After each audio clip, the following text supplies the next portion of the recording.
It's a new day. It's a beautiful day. It's one of those days everything goes my way. And the sun shines in the blue sky. Oh yeah.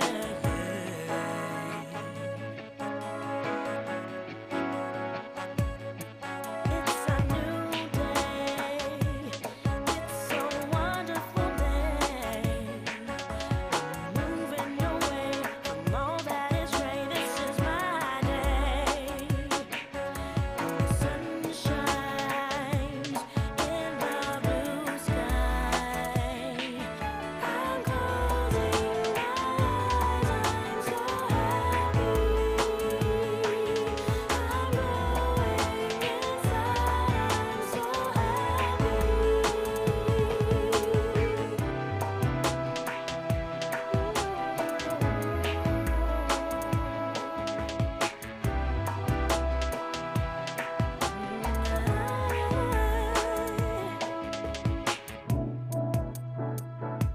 eyes.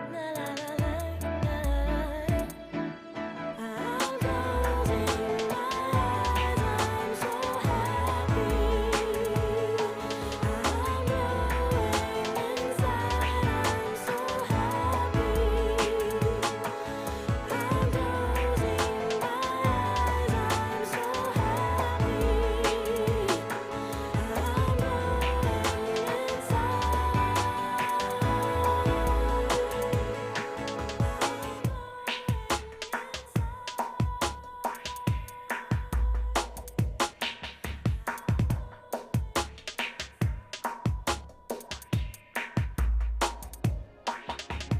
Through my eyes today, the world is a special kind of place.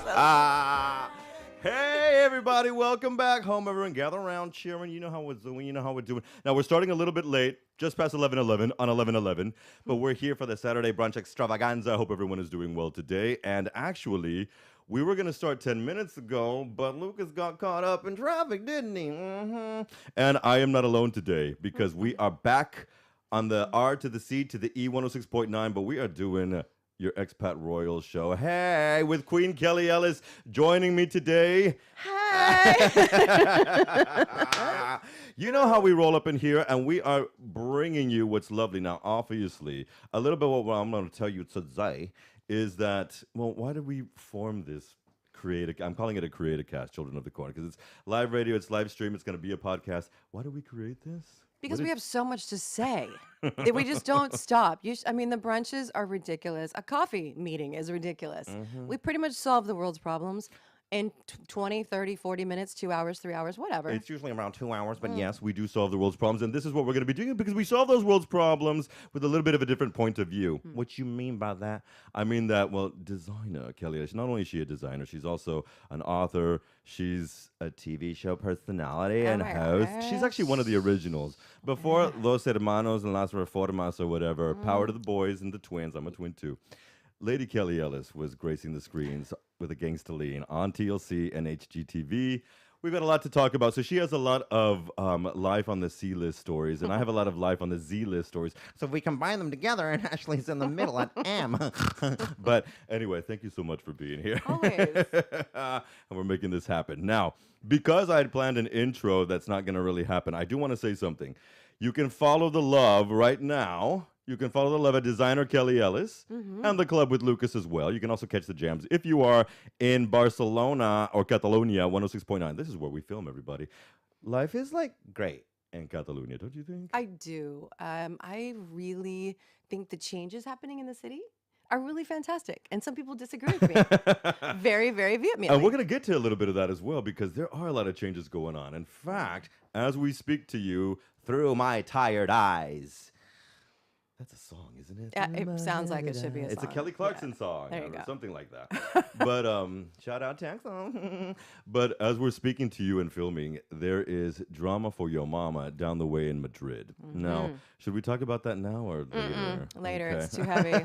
It's too heavy. Yeah. So what we're going to do, I wanted to throw one little song on, and we actually have this with permission from the artist because well, Barcelona's own and Nigerian-born Ati Sol is actually throwing off a huge festival and concert for his launch of his new album. And that album is actually being released, at Lanao, Barcelona.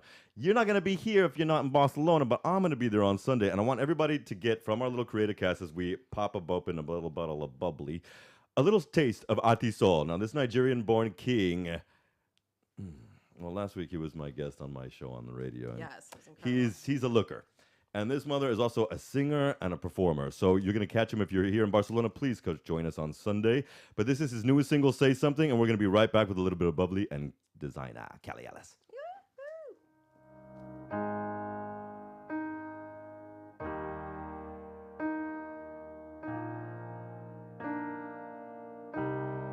Say something, I'm giving up on you.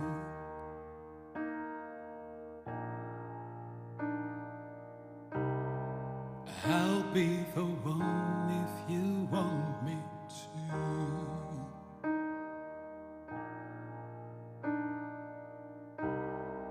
to. Anywhere I would have followed you.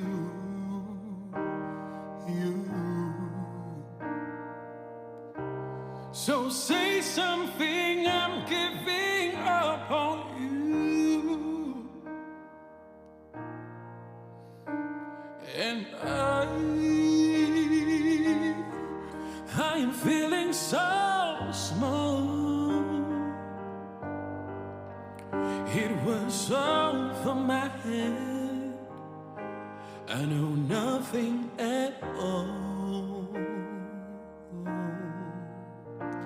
And I will stumble and fall. I'm still learning to love, just starting to grow. So say something, I'm giving up on you.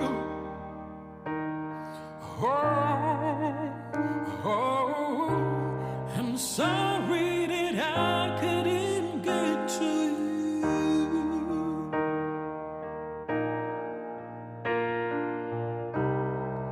Anywhere I would have followed you.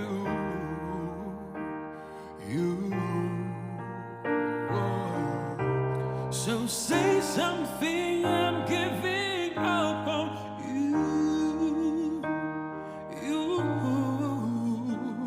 And I will swallow my pride, 'cause you're the one that I love, and I'm saying goodbye.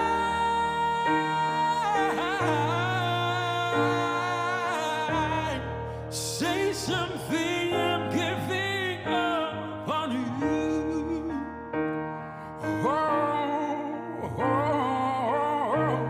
I'm sorry that I couldn't get to you.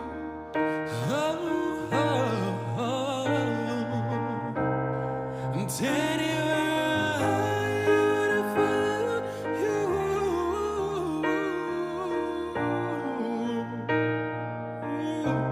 So say something, I'm giving up on you.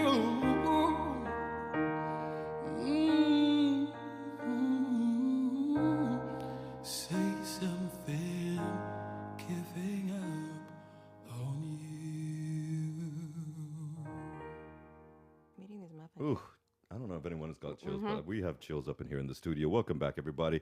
You are joining Duke, Luke, and Queen Kelli Ellis here, designer Kelli Ellis. Hello. As we are here in the RCE studios doing our little creati-cast and rolling just some smash for you, everybody. You can also catch us, or this later on TwitX, whatever you want to call it, at the Club W. Lucas. How do you feel about him? Who, him? Yeah, him. Him. He says he's claiming now, as of the last few weeks, that he has Asperger's syndrome. I believe that. And this is why he acts and says the way that he I says. believe that.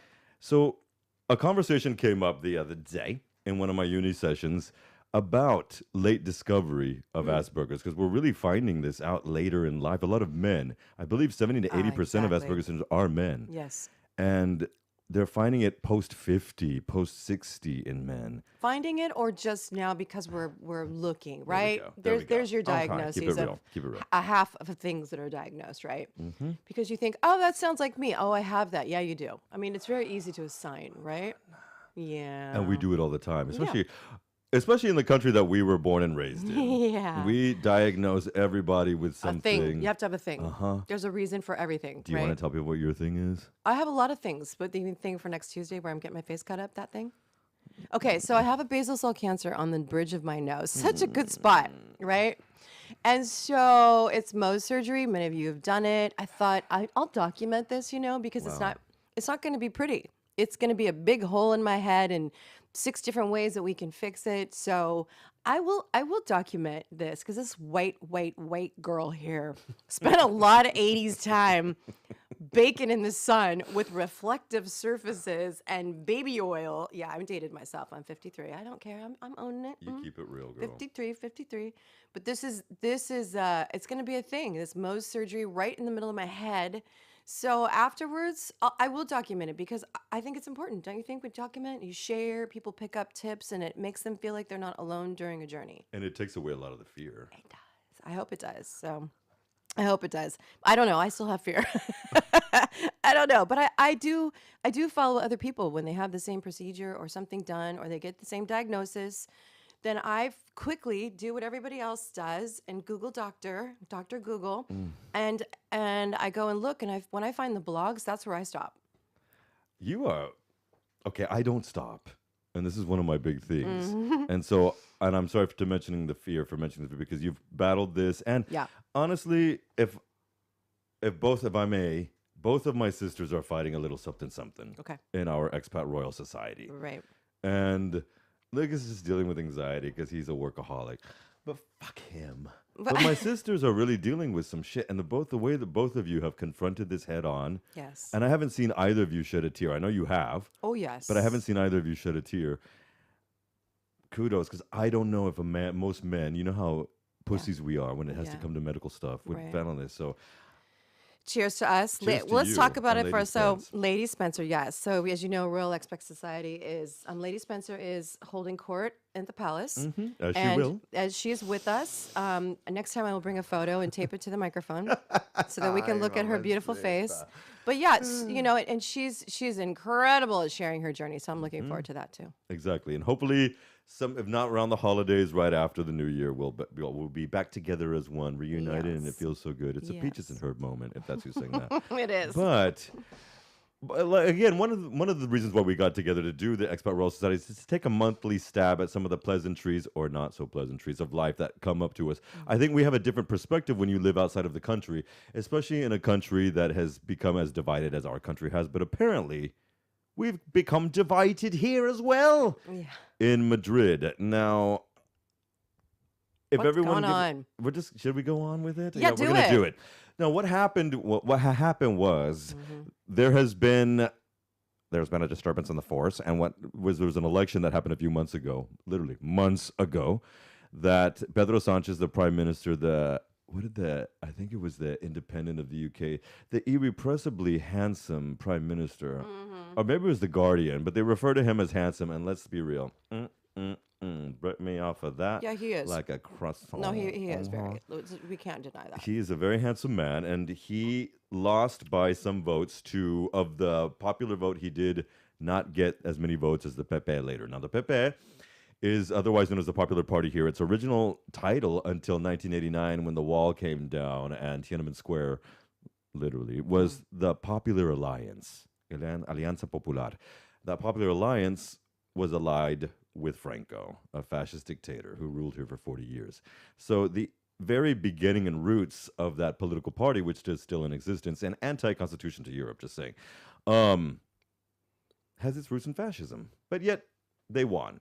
What happened was they could not get together a coalition government to have an absolute majority. So the king then bestowed that honor to Pedro Sanchez to try. And Pedro Sanchez has done it as of yesterday. As of yesterday. He got everybody from the little parties and the independence parties of Catalonia and País Vasco to join in on his mission with a permanent condition, y'all. And now he's going to be thrown in the investiture. Should happen within the first day on Monday. It's going to happen. They had to do 3 votes under Feixó and the Pepe party with Abascal. Now, he was going to have to pact with the extreme right. Right. And it didn't happen. They could not. They tried once, they tried twice, they tried thrice. And every time they got less votes and they could not form a coalition government. It is such a confusing thing here. So coming from the States, we have such a, it seems easy to us, but then confusing to other people, like popular vote, yet electoral vote. I don't understand what you're talking about. Why are they different? Good question. And it's the same thing here, but kind of worse because you have so many parties. And then they have to have a party after the party to see if they can get together and like live together. It's a very weird scenario. Very strange. It's very Brady Bunch. And the thing is, in the country again that from whence we hail, there is another party that's coming on the scene. It's called the No Labels Party. And it's funded by a group of billionaires. And yesterday, West Virginia Democratic I love that No Labels has a label. What? And funded by billionaires. But Joe Manchin, who's the West Virginian Democrat, is not going to be running, and he's going to be instead doing stuff for No Labels. I believe what we're looking at is there might be a third party. Remember Ross Perot? Of course I remember. Okay, this is going to be a Ross Perot moment. And a lot of people are concerned about that because it seems that the leader of the third party that could come out would be RFK Jr. What? Mm-hmm. Who's married to Cheryl Hines of Curb Your Enthusiasm fame. Yeah, she's great. She is great. He's not so. And he's been excommunicated from the family, from the Kennedys. Why? Because he's just leaning Well, no, because he says racist things about Jews. He believes that everybody was chipped. Well, that's not a Kennedy legacy. Exactly, which is why he's been ousted from the family. But it's such a weird dynamic. Are we trying to get to the middle ground here? Are we taking No, well, he's a recovering crackhead. He is a recovering drug addict and alcoholic. Okay, well, that's broadly, that's broad. You know, I have skin like you. Well, you just have to have the right doctor. This is true.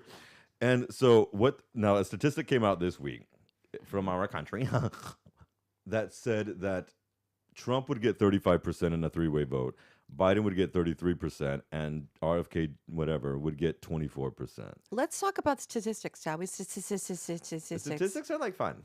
Statistics are like the most annoying thing on the planet. I am so sick and tired of hearing opinions and they say, everyone, everybody. If I hear that one more freaking time, okay, so I'm an SV. I'm the senior vice president of a technology company based in America. And so I have learned to employ this new brush tactic that I think actually applies to almost everybody and everything. A new brush tactic. Yes, it's a new brush tactic. Put down your big ass brushes. Okay, we are walking around with the biggest paintbrushes on the planet, and we just paint straight across. Everybody says this. Everyone does this. And I realized as I'm listening to all of my different teams coming to me, everybody wants XYZ, little piece of technology. That's 2 people. 2 people out of 200, right? That want this thing. Stop it. Stop with it. Put down your big brush. Pick up a little tiny brush, like the smallest brush you can possibly. And then when you get a little bit of statistics, like 1,000 people polled. How many people were polled in that? Okay, 4,000. Okay, out of the entire country. 4,000. Well, and where were they? Exactly. This is another thing that came out on the same day with a different poll, saying a different poll up your ass. A different poll saying it was a CNN Siena college poll. Yes. Saying that Donald Trump would win if the vote was happened by 13% or something over Biden. So then we looked at the statistics. And the statistics, that's the word of the day of the podcast. If you can say it.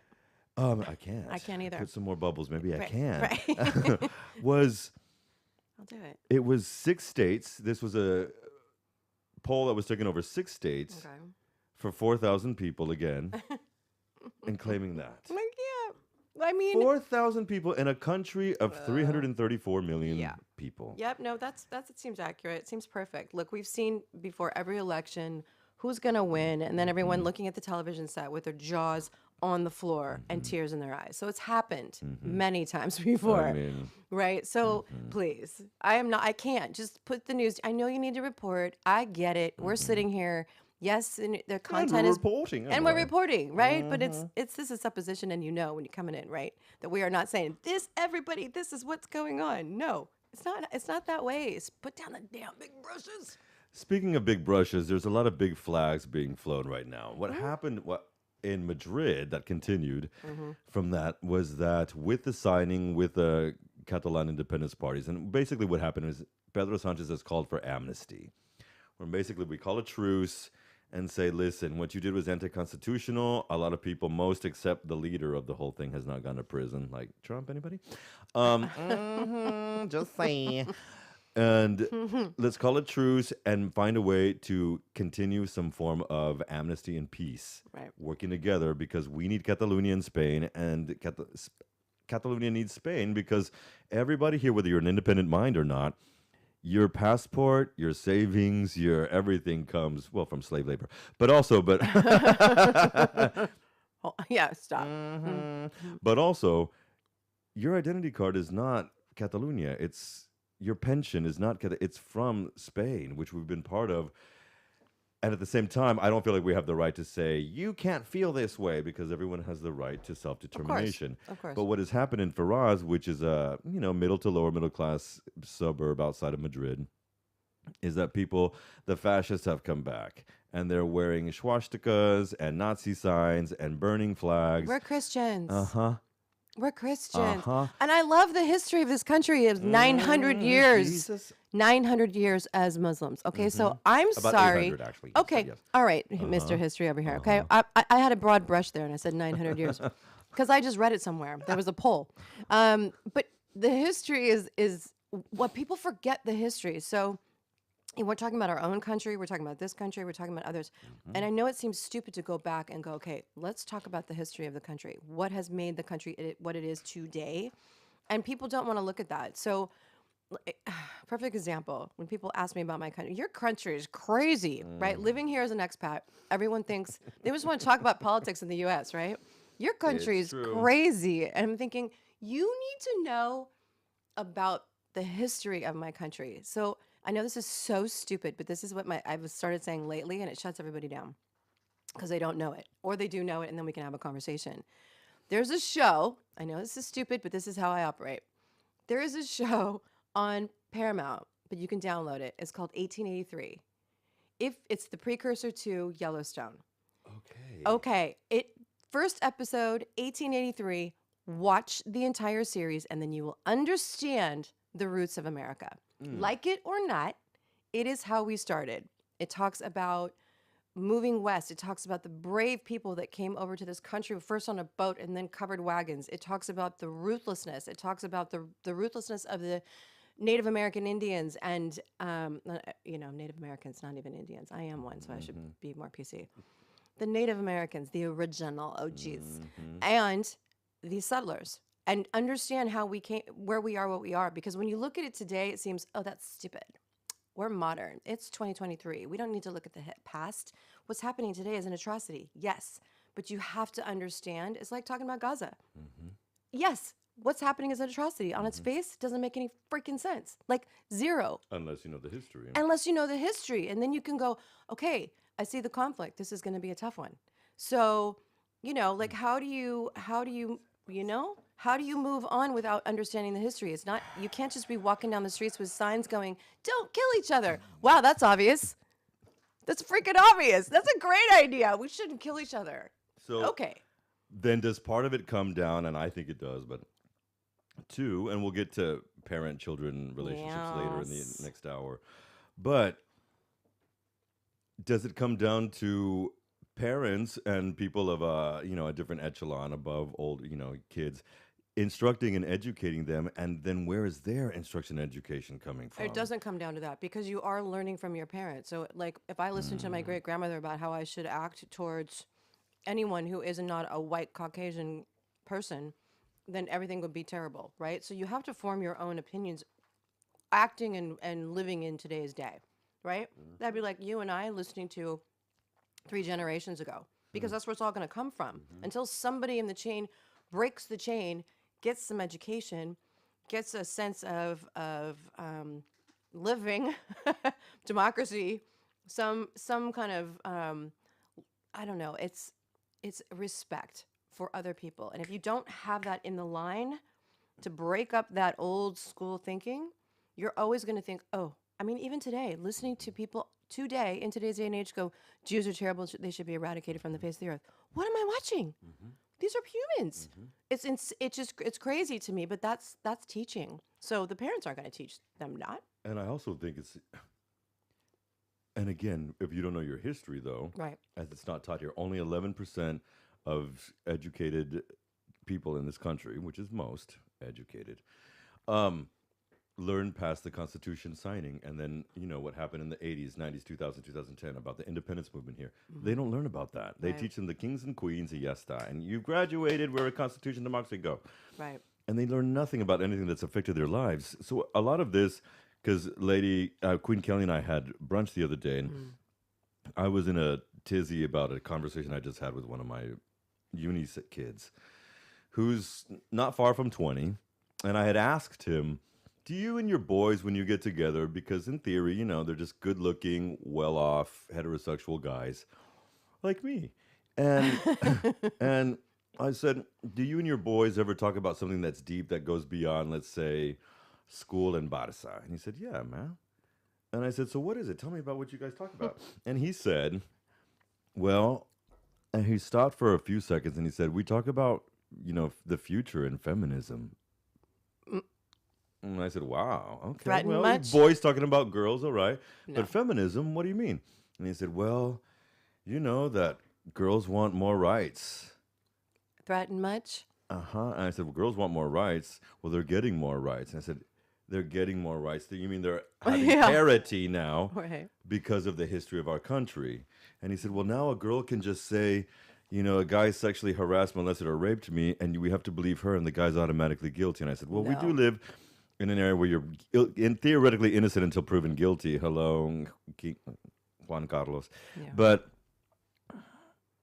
then he said, well, there was this guy who was, you know, defamed 60 times, and it was found to all of them to be a lie. And I said, show me that. And he said, well, I'm not sure where to find the news. Let's do a quick Google search. Oh, he had a big brush? Uh-huh. One guy? Uh-huh. One guy. One guy, one incident. And I said, let me ask you some more questions.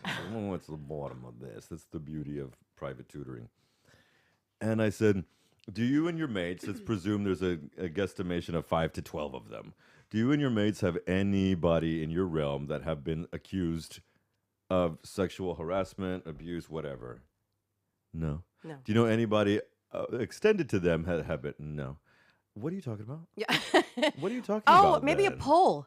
Maybe it was a poll that everybody is getting prosecuted by some woman saying that they've been harassed. And like this is very near and dear to me, which I won't discuss on the radio, but it, you know, everybody's got something in their family, I'm sure. There's some kind of history you can go, okay, there's been some improprieties. Yes, the Me Too movement has highlighted some of the things that have happened, but this is just us, I'm speaking for the women in the world. This is just us having a freaking voice finally. If I was younger in my day and age, a million years ago, if somebody said, oh, he touched me, he looked at me weird, he did whatever, literally blown off. Like there would be nothing about it. There'd be nothing about it. And we're supposed to just move on. And this happens to boys too. Hello, let's not just talk about it. It's not just women. So, especially in military circles. oh my gosh, terrible. So those are straight men. yeah. And you can't not supposed to say anything because it's a manly thing, right? Yeah. Tell you, oh, those boys will be boys kind of thing. And that's not the way it is. But that broad brush again being, all the women are wanting rights. We're going to be oppressed. Stop it. Just focus on yourself. And that's why I had to say him. Excuse me for interrupting. That's why I told him. I said, you are, and I did put my air quotes, my George Carlin hated air quotes. You are a heterosexual, wealthy, light-skinned European male. Right. In university, whose father's a banker. What obstacles do you have? Really. Everything's ready for you. Yeah, really. Everything's Other than ready yourself. for you. Other than yourself. Right. Ooh, I wish I'd said that. And then he said, well, what about the LGBT and the teachers trying to groom? Uh-huh. And I Okay, said, I all you're can't. showing me right now is that the Wi-Fi IP address of this family Yeah. is really Right. algorithm to the right. Right. And you're getting shit from Fox News and One America, and it's somehow filtering into your Instagram Reels and your TikTok. Well, this is my family. So I come from Orange County, California. Hi, Mm. anybody Netflix? Anyone selling OC? Just have a look, because that's where I'm from. Are you That- on? Have you ever been in an episode? Of selling OC? Uh-huh. No, it was too new. I was actually here during all that. But I have been in Real Housewives, so let's just talk Which about that. one? I've been in 4 episodes as myself, Of as course. designing Gina's house, designing Vicky's office, yeah. In OC? Yeah. Oh my God. So it's Orange County. So I'm from Orange County. So talk about the same idea, right? Super I know privileged. the season and episode numbers just so I can watch All right, those and all get right, high. all right. Please. We'll Okay, we'll make that post those. happen. We'll post those so that everybody can watch this. Kelly with dark hair. It's fun. So, I mean, it's the same idea. You've got this privilege. You've got this little bubble of life, and truly, there is 0 problems except for themselves. I mean, please. What do you have to complain about other than, oh, poor me, or I've got, my credit cards got cut off, or Sorry. I need new rims for my BMW. I need a Or- rimming. I- This is, I think he needed a rimming, but Poor kid. Right. what would Jesus say? It was, so when he went on that angle, I said, what about the LGBTQ community? Oh, and the teachings. And he said the teaching that they were trying to, and I said, wait a minute, you were just a kid 5, 7, 8 years ago. Was anyone teaching you about, No. chupa chups and all this stuff with sex and no? Well, maybe you learned about, heterosexual, homosexuality, bisexuality. No one's trying to indoctrinate you. I'm sorry. And the but- fact that you're fearing that says a lot. but let's just talk about this. So people were saying, okay, well, RuPaul's Drag Race, one of my favorite shows ever on the planet, by the way. And if you ever watch it and you don't shed a tear, you're not human. Okay, sorry. True. It's true. It's a great show. Why is it a great show? Because they're creative. These people are overly smart, fantastic entertainers, really super talented in so many different disciplines. Okay, so it's fun to watch. Am I going to be a drag queen tomorrow? No. Do I think my children are going to be drag queens tomorrow? No. Is it a problem? No. And we've been having, what about, what is it, Dame Edna in the UK for years? What about the Birdcage for years? Like, we have loved these characters for so long, and not one time did we say, Johnny's going to be a drag queen if he watches this. Never. What about historically? In Spain, in France, in England, where theater really came about, women were not allowed on the stage. That's right. So all the female roles in the 15th Shakespeare. century, 16th century, 17th century, until That's the right. until the 19th century, Mm-hmm. all female roles for 300 years were performed by men, including Right. Romeo and Juliet, and sex scenes and kissing scenes and everything were 2 men. One of them dressed as a woman. And let's just say this. So just because we've now highlighted, accepted, understood, came up with a way to understand and accept homosexuality, doesn't mean it hasn't been around since the dawn of time. Like, please stop acting like this is a new thing, like it's a new diagnosis. We're throwing it out there like it's literally the newest, latest Asperger's diagnosis. It's not. It's been around forever. And just because we've accepted it, sorry, my mouth is full because your father made the best little biscuits here. They're so good. Their health biscuits No, of they're so oatmeal and good. deliciousness. They're so good. Thank you, Daddy. Thanks, Daddy. It's just annoying. Stop talking about it like our children are going to flip and turn. Now, look, because these kids, with the new pronouns and all of the things, right? There's a lot of parents that are so concerned, right? So I'm sorry, but your children are going to get this mass influx of media information because our world is different, right? And even if you try to shelter it from them until they're 14, and then all of a sudden 14-year-olds are like, I'm not comfortable in my skin. Okay, good. Maybe they should learn about that. How long have they been suffering?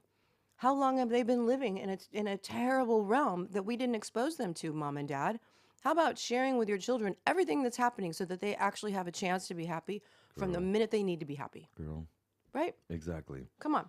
Well, and since most parents are always the best parents and kids come with manuals and everyone's always ready, Right. that's the, we even have a saying here in Spain and Latin America that the kids come with the bread under their arm. No, they don't. Well, tabla rasa. Tabla But- rasa, right? Tabla rasa. Pero mothers, specifically mothers, will always find a way to make sure there's bread in that child's stomach. That's right. I don't care if you're in Africa, the Americas, Asia. Right. It's more of a thing with the mothers, and this is another thing that came off the offshoot of some of these uni sessions, because of this whole world and the realm that we're living in with Hamas, with Ukraine and Russia. Anybody? Let's not forget what's going on over there. exactly. That's just a couple No, there's no thousand miles media. away. There's no media on it, so it's not. That's not happening anymore. Didn't you know? I didn't know if you know Wow. that. Yeah. I don't know if you know. No, it's not happening anymore. But people with their hair. And and so this. Well, you said something too about men, but we'll get back to that in a second. Okay. But this element or this identification of victimhood Mm-hmm. that this all stems from, it came up in another session. I obviously have a lot of sessions. Sessions are fun. And there's the new statistic of this country in which we live is that the average age to leave your home now is 31 plus. Okay. And that's for about 65% of the population do not leave their home until they're 31. Is that because of finances? That's what they say. Okay. That's what everybody says. It's also about mentality, but we'll get to that in a minute. here. Because there's a lot to say. It's very different Let me here, take another people. drink. Yeah. Think, take a drink. It's very different here, everyone. It is. Yeah. And Europe is like that. I mean, in many instances. Yes. But this victimhood mentality with this percentage, more than 80% of that percentage of people staying home till past 30 are men. Right. Only about 19 to 20% are women. Right. So Mama. I asked them, what is this about? And I asked my boys, and these guys said, they're 18, they're on the edge of 17, 18. It's a Stevie Nicks moment. And they said, we're lazier. Right. And I said, well, But why you're are you allowed to be. lazier? And they said, I don't know. And I said, let's look at history. Okay, here we go. Nerd time. Teacher talking time. TTT. And I said, if for millennia, everything has been given to men, everything, the education was only for men, the government position, the working, the agriculture, everything was only for men. That means they never had to have the initiative, the ingrained DNA initiative to do anything because something. everything was for them. Whereas women, blacks, gays, Latinos, you name it, Asians, they've always had to suffer and struggle just to have a little bit of the pie. Right. So in our DNA, as a gay, Latino, Jewish man, Native American man, it is, and I feel that. I feel shitty saying Jewish roots now. Is that terrible? Yes. And I had a conversation this week with another homeboy of That's mine. Shout out Aaron. Freaking terrible. Award-winning artist. And if that is the reason, now we live in a world where the parity is happening and men don't have in their DNA a lot of heterosexual, whatever you want to call it, men in there because they never had to. Do anything. So now we live in a world where, and this is the new statistic, in most Western country, nearly 60% of all graduates from high school, college, and university are women, and only 40% are men. What does that state for the future? Well, I mean, maybe that's what your uni kid was actually And that's what reflecting they're on, yeah, without even knowing, quite so honestly. this is what I had to tell him. Well, yep. So sorry. You need to actually do something, mamas out there. Please teach your boys to cook and to clean and to get a job. And how to use the washing machine and the yes. dishwasher. And how to Even be if you're part of the upper middle self-sufficient. class, who cares? But be self-sufficient. Have some goals. No staying home. I had flashback. I have to tell you this. I flashed back when you said that they're stay home till they're 31. So in college, I was on my way to law school, and my boyfriend at the time he's a first generation Serbian family. Wow. Lovely, lovely, lovely people. I love them. Really, really beautiful. beautiful family, beautiful boy. He was a model. Shout out to Milan. Amen. His name was Milan. So anyway, his mom said to me, so I'm on my way to law school. He's on his way to nothing. Literally doing nothing. He's in a band, okay? And he was really a wonderful person. Really wonderful. But my mom and dad were like, really? Because it's an American girl in Orange County. Like, we do things. Right? Well, he sang that song in his band. I love it. Oh my Love God, it. I can't believe you just I did just that. channeled that. You channeled it. That was their favorite, best cover song they did. Tom Petty and the So Heartbreakers. funny. Oh my God, I'm freaking out. So anyway, that was their song and my song to get up and dance whenever they played, right? Really? But she told me literally, our boys don't leave the house until they're in their 30s. Now, mind you, She said that. she said that, and this is 30 years ago. Oh my. She said, no. Our boys don't leave the house until their 30s. And I'm looking at her like, what? Because it just was so foreign to me. Like, that is not what I know in my world. And so that's true. It's a thing. Now that I live here and I realize that the 40-something-year-old men that I'm meeting all have been home for a really long time, if not staying home already. Still at home. Still at home. Except that now they switch it and say, my mom lives with me. That's fun. Okay, now I actually have that situation. My I father just know, retired, but it's and he just turned 70 true. and moved over here. Different story. Different story. But they're really living with their parents. No, truly, but they say the other way around. So my mom lives with me. It makes them sound like they're angels. Mm-hmm. You know, this is what I told that homeboy too, and I tell them all. Yeah. The minute you turn 18, you are not living at home. You are living with your parents. Exactly. Your little brothers and sisters who are still 14, 15, they're living at home. Right. You're mooching off mom and dad and the system. Yep. And this is what I told my unique. This is a very American coming in, going boom. Booyah, bitch. Well, yeah, throw the mic, and I will not walk out. But you know what? They like it. They want the culture. They want to make money. They like everything that comes from America. But then they don't get it. They're like, ooh, push back. You guys work to live. We, or live to work. Live to work. We work to live, other way around. I'm like, yeah, but you like all that. And you want all the pleasantries of it. Exactly. So, Tranquila, Americana. Tranquila. I said Jesus. And I told him this idea, though, that you can somehow foment the future. When you're the mooch on the system, you're a pulga en el sistema. You are a flea on the system until you're 31. Yeah, don't like it. Baby Jesus said no more. Don't And they like said, give me more, like Busta Rhymes and Janet Jackson. Give me some more. Everybody in the one minute, give me some more. And I wonder I know with people like myself, shout out Queen Victoria, who's my conduit here, even my twin brother, there are people that are scaring and putting the people under fire, in our clients and students. But that's just a few hundred. Right. There's millions of us here, and they're just... No, really. And all it is this PlayStation Pornhub addiction. It is a very strange thing to get used to. So Color of your nails. Yeah, I know. How great are they? Dark forest green. For Christmas, my new color is red. But forest green is my favorite color. How cool is this? Mm-hmm. I know. We're looking at my nails, by the way. So I'll take a photo. I'll take a We're photo gonna and take I'll a post photo. it. Yeah. Exactly, with us together. So I'm literally over here doodling and playing with the cork. I'm like, talking. She's not getting tipsy. I'm not. Maybe. So there is just this thing about it's not the laziness. I hate to say that word. I'm sorry. But when I first came here, I was on fire like a typical American. Where's my internet? Where's my stuff? And they're like, tranquila, tranquila. And there is a balance, right? So they kind of sit back and go, look, you Americans come here because of the quality of life. And this is true. Like, the quality of life, though, for us is not to slow down and be lazy. That's not the quality of life that we're looking for. We're actually looking for affordability. We're looking for affordable health care. Sustainability. We're looking for sustainability, which is huge here. We're looking for beautiful architecture. We're looking for something different than what we grew up with. That's why we come here. But it's not to get lazy. Like, it's not that at all, because there's so many opportunities, just like in the States. But I feel like I'm the only one that sees them. Am I the only one that sees them? You're not. It's just it's a reconditioning, I think, of mindsets. It is. Because, and this is one of the things I explained to another session this week in my university class, that think about to go to a public institution in this school. Everybody listen up. Put your ears on. Put on your thinking caps.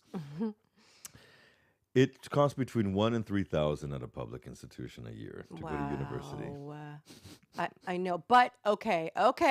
I'm gonna play devil's, because every time I say something about money here, I feel a little guilty because of the amount of money that people make versus American salaries. Amen. Right. But I'm about to make a statistic about that too. Okay, good. Is it a big brush or a little brush? It's a little brush. Okay, no, good. it's a big brush, but it's a generalized actual It's quota. a real quota. It's a real quota. Right.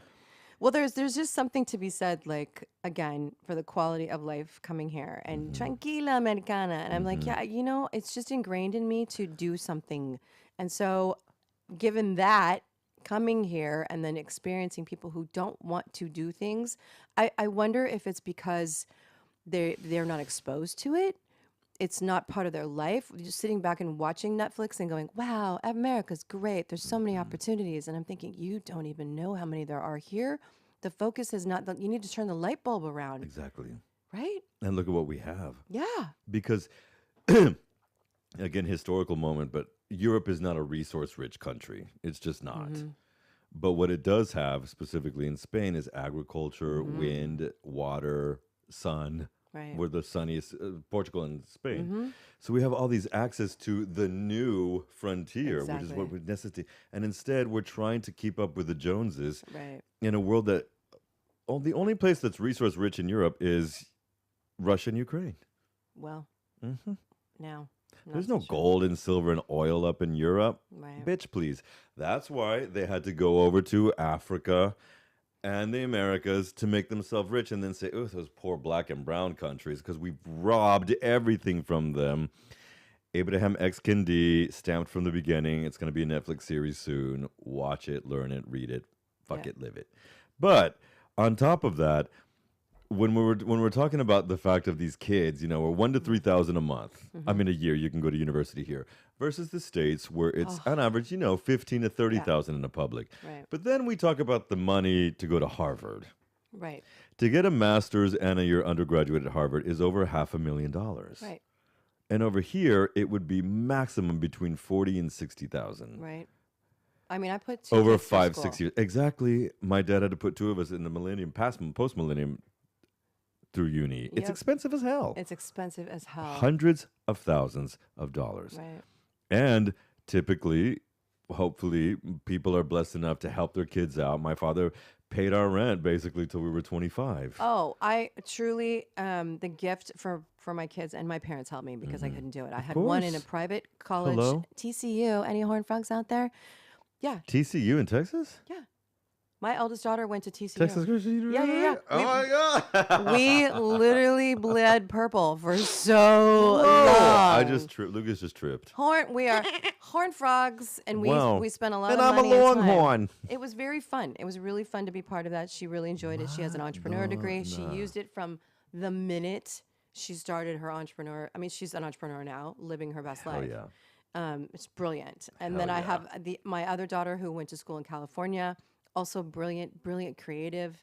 And it was a huge burden, but their gift was you have no school debt. So Okay. here you go. See, I did. Yeah. I School did. debt's a big thing for It's us in the States. Huge. Massive. Which is nothing here. No. But one of the responses I always get is, well, why do I have to leave my parents' house if it's free? Well, there's something to that. So if their parents are going to let them stay there, it's the mom and dad, right? So if the parents are like, no, don't leave. My always parents comes would. back. My parents would never have let me. I'm an only child. And they had means. Oh yeah. Our parents had means, but it was like, no, bitch, work. Oh no, my parents would have kept me home forever. I stayed home through law school and like, I have to get out of here. I have to leave. I went to school in London, got the bug for Europe, and that was it. But my parents would have had me there forever. Hallelujah. They would have me there forever. Well, here's another, me and my statistics, I'll be bringing There we them every go. time. But the new average of the United States of America for 18 to 29-year-olds at home is 45%. Yeah. Well, I think that's also costs of living because It is. speaking It of cost definitely of living is. here, even though we make, exponentially more in salaries, the expense to live, even in California, you need a minimum of $100,000 a year to live on your own. Well, to get even a contract to rent something. That's what I mean. Yeah. 100,000. I say that here, and they look at me like that's a doctor's salary.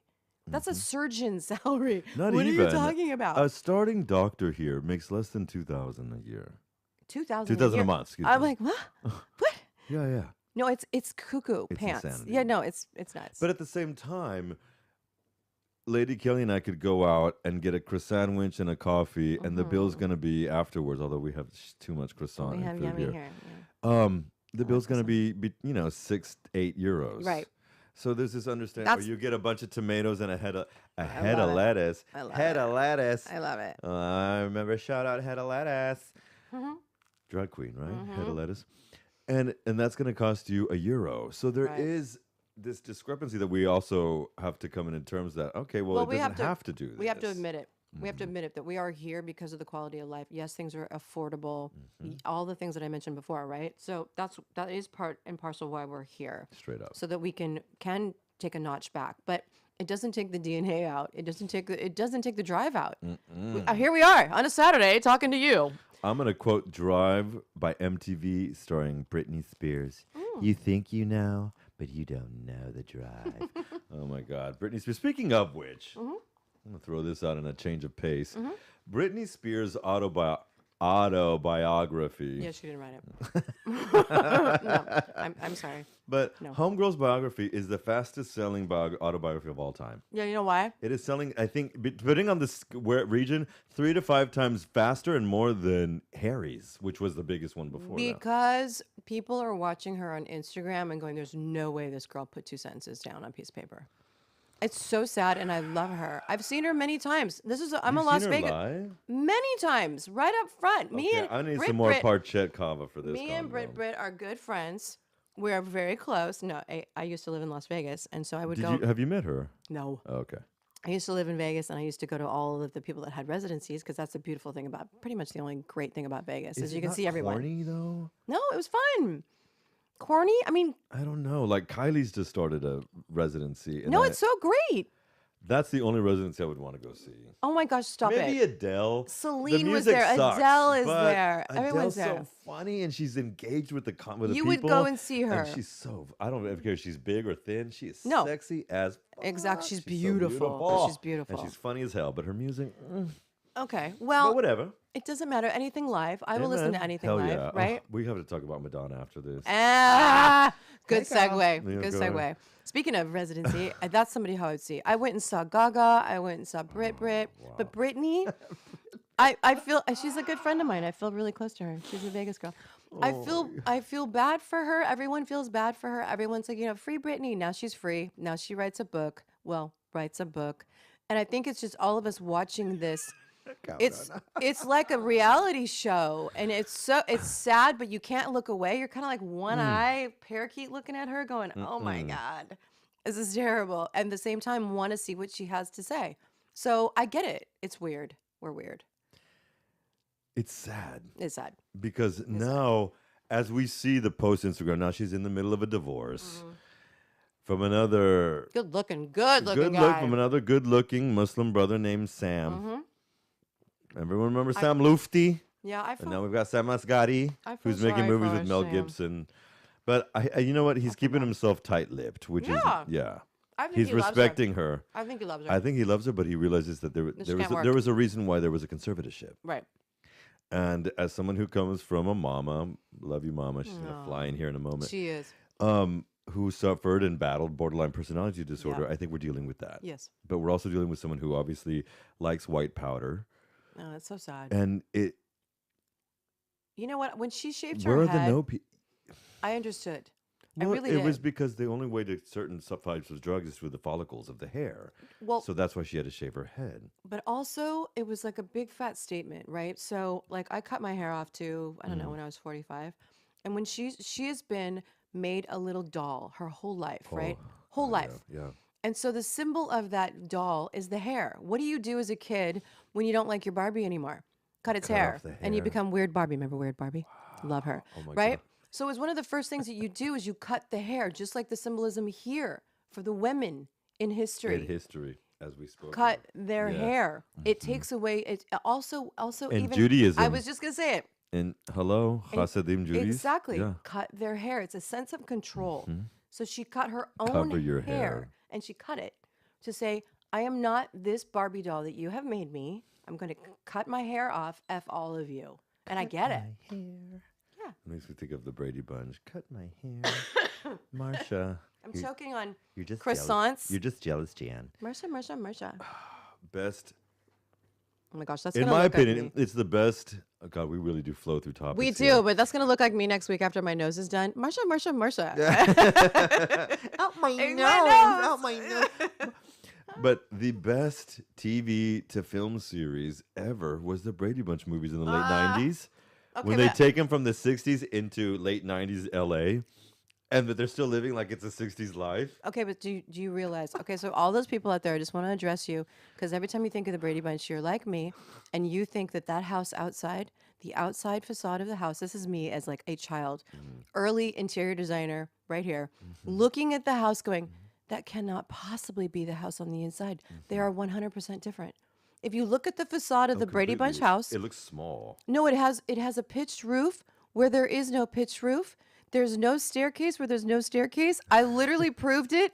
And then my buddies, my friends, the property brothers, my friends, Hey, shout out. did a show about the Brady Bunch house, and they literally addressed this with space plans. And I died. Called them up and like, I want love that you. one too. I love I you wanna see guys. that one too. Yeah. The penultimate episode of the original X-Files was about that as well. Was about the Brady Bunch house and this whole thing. How It can was called possibly- Sunshine Days. It's a great episode. I would highly recommend it. 2003, 4, something Couldn't like that. possibly be the house.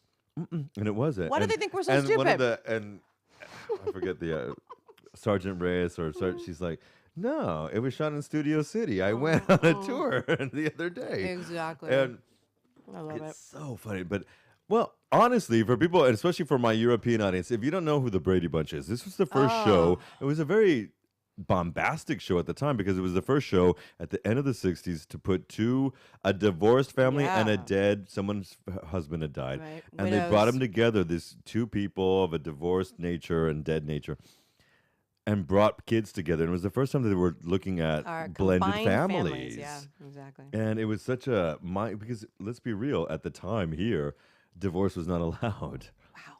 Is You could not get divorced Oh until my. basically until 1980. You could not get a divorce. Here's another thing that people don't know. I realized this in my uni and college sessions. Kids don't realize that until 1980, their mothers and grandmothers could not do anything unless something with a penis signed for them to do it. Oh, wow. But you know what? Women are really going to take over because they're getting rights. He almost joked. Even in our country, until 1976, Yeah. women could not have credit cards unless their husband or father signed for it. Okay, I'm sorry. I was born in 1970, and it just appalls me. I can't even imagine. I can't. It's insane. And you were 7 by the time women could be Right. doing their own credit cards. It's nuts. It's Women, nuts. and this is another secret everybody needs to motherfucking know and realize. Women in the West make up over 70% of all purchases that happen. So 70 that over was 70. not a smart move on the credit card company. What Or were maybe it you was. thinking? Yeah, exactly. Oh, shit. And so when you think of the power of that, and 60% of all graduates are females, and half of all married men are gay, and I'm just kidding, or am I? What is that married? Is that married and gay? It's a thing, right? It's Do you a whole remember? thing. He's Lyle, the effeminate heterosexual Yes. from Saturday Night Live. Yes. He's Lyle. And I remember at that age watching stuff like that, that's so thinking, don't be funny. gay, don't be gay, don't be gay, don't be gay, don't be gay, don't be gay. And It's not great. It's like me saying, "Don't be a girl. Don't be a girl. Don't be a girl. Don't be a girl." well, and I That loved women happens. too. So up until 30, I was That's only true. with women. But That's true. in a recent session, a business session I was doing with a wonderful brother of mine, he was talking about when he was younger how he felt the same fear. Like, don't be gay, you can't be gay, you don't be gay. And I don't think it's just him. I think it's that's not the bubblies. I think it's a plurality of men. Mm-hmm. According to Kinsey Institute. Kinsey. Oh, Kinsey. 8 out of 10 men, by the time they're 18, have had at least 1 or 2 homosexual experiences, whether it's circle jerk or whatever. Okay, but we're talking about the same thing with women, and it's okay for us and not okay for men. Can we just address that for a second? But do Does women? that Okay, make I have you a gay? question. I have a question. Do women in a bathroom go finger each other or lick each other's pussies?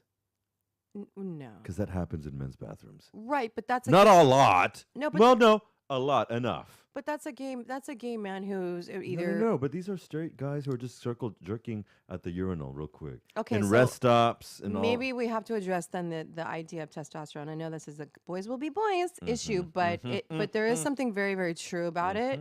And I will say this from experience, having had an ex love in my life who was taking testosterone, and he was incredibly aggressive and changed. Like I was like, who the hell are you and what is going on? May I ask why he was taking testosterone? Oh, he was bodybuilding and doing all this stuff, Oh, right? boy. Oh, boy. Right. Okay. So it was a problem. But there was just this extra I don't know, aggressiveness about him and this extra sexuality to him that it was not loving, which I didn't love. And at the same time, I'm thinking, okay, this is a person who would go and be in the bathroom strangely, or would go. I mean, I thought this at the time. I did, because I was like, wow, this is not your average behavior. Now, the behavior of a straight man who's just got extra testosterone. And is it a thing? Is that a thing? I'm a straight guy with extra testosterone, or are you just bi and curious, or are you just curious, or are you just feeling extra hyped up and sexual, or are you? And like for women, it's really weird. Like we grow up where, oh, we're going to practice kissing on each other. Okay. And that's okay. Or we're going to, we literally hang all over each other. We have our own ways of expressing our love and intimacy, but we're allowed to.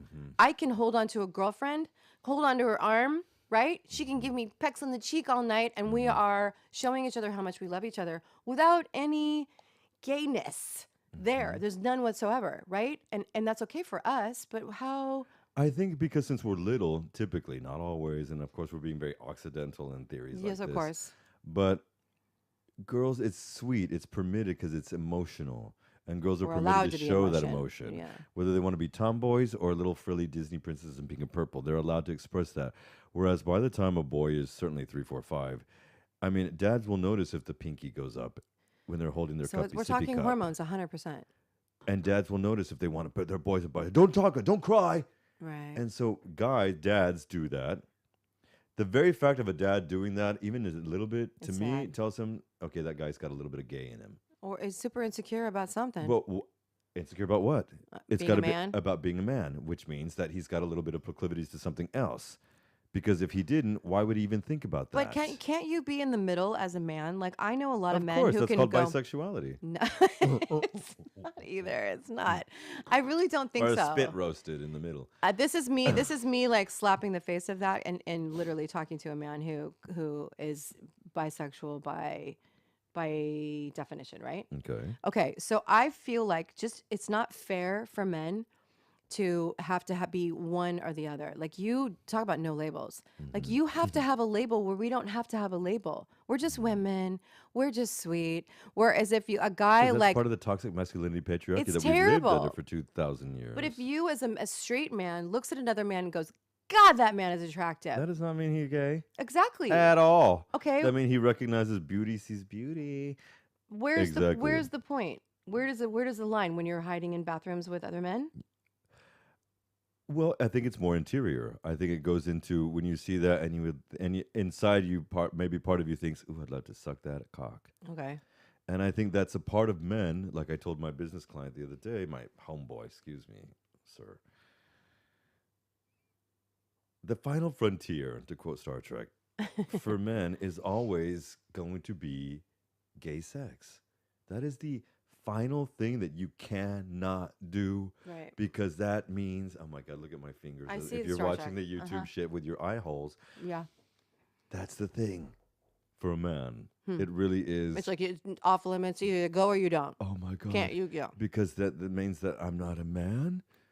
And that means that we have not made, or the father, usually, because we have so many wonderful fathers, has not instilled the security within their child. Right. And that's something that my dad has helped me. And he had to accept the fact that all 3 of his sons were gay. And that was not easy for, Yeah, I bet. upper middle class macho Mexicano. Oh my God. But I remember August of 2004 when he called me, and I just graduated from uni months before. And I don't care what you are, mijito. I love you so much, mijito. Now we're eating his oatmeal cookies. I know. And that's so wonderful. it was just that identified me. No, Mexicans are not llorones. We cry at the drop of a fucking hat, Latinos. And if you're in tune. And it was from that moment that, okay, who gives a shit? And I told him the other day, Dad, I want you to realize Did his acceptance make you feel comfortable in your skin? Completely. Yeah. Well, you know what? I didn't need it. I already felt comfortable That's in my good. skin That's because I'm a trauma survivor. Right. And so I learned how to do that. yeah. Yeah. But it made it easier. Mm-hmm. And my mom ended up taking it like, okay, whatever. fine. Oh, I have somebody to Whatever. shop with? Yeah, Great. whatever. Love you. Are you sending me my extra money, honey? Right, That was it. I exactly. want to take myself out. That was all Right. she cared about. Right. Love you, mama. But one of the things that it made me think of was the fact that in the end, most parents will accept their kids as they are. Oh, you hope so. Most, a Yeah. plurality, let's say Right. 50 to 60%, but Yeah. there's still that strong 40+% that will not. Right. And I feel that it's that element that provides the suffering and maybe the tenacity for a lot of people who suffer when you come out. I also told my father, listen, you've saved hundreds of thousands of dollars having 3 gay sons. Weddings out the wazoo, Exactly. divorces, children, university, putting their grandkids through university. Oh You don't my have to worry about God. any of that shit. Oh my God. So, buy me my Madonna ticket. No. Can we talk about that? Okay, yes. Because I was Oh. not going because it was on a Wednesday and Thursday, and I God. worked like a hoe till 10 on Wednesdays and Thursdays. Right. But that Wednesday that she came here ended up being Yes. All Saints. Never, ever, have I ever. Shout out Sarah Harding. May you live forever in our hearts. We had a holiday. Mm-hmm. Shall we take a holiday? Yep. And my father he had just come back from part of the Camino. That's what my dad does. He goes to the I Camino wanna do Santiago and then that. he comes back. Okay, I want to talk to your daddy about it. We have to meet up, yo. He's got to cook for us.